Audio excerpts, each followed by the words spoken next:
दिलवा पगला तुझा प्रेजेंटेड बाय बनवारी म्यूजिक। आप सुन रहे हैं सिंगर विक्की मल्हा को।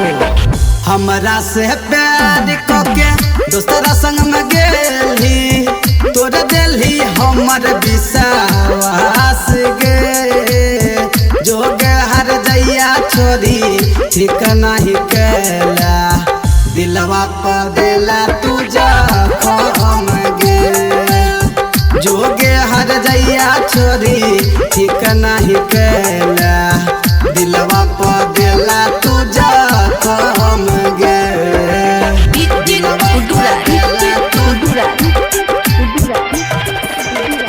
दिलवा पगला तुझा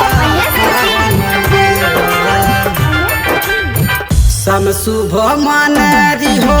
हम अपन दिल से बुझरी हो सच्चा दीवानी गे दिलवा दुख के हमारा तू तो चल गेली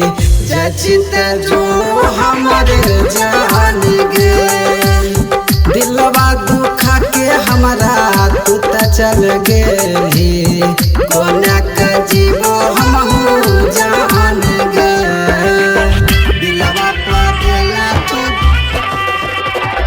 दिलवा पगला तुझा खम गे दिलवा पगला तुझा कोना के तोरा बिना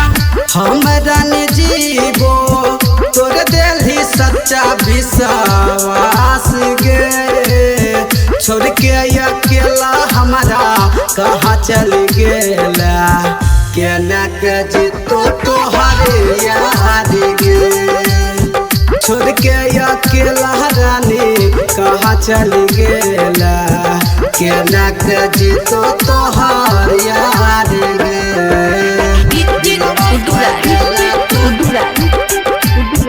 दिलवा पगला तुझा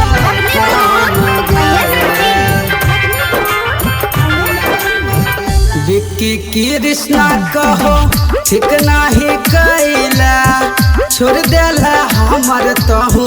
साथ गे कोना के तोरा बिन दीवाना जीतो छोड़ी देला हमर साथ गे कोना के रानी तोर दीवाना जीतो छोड़ी देला हमारे साथ गे।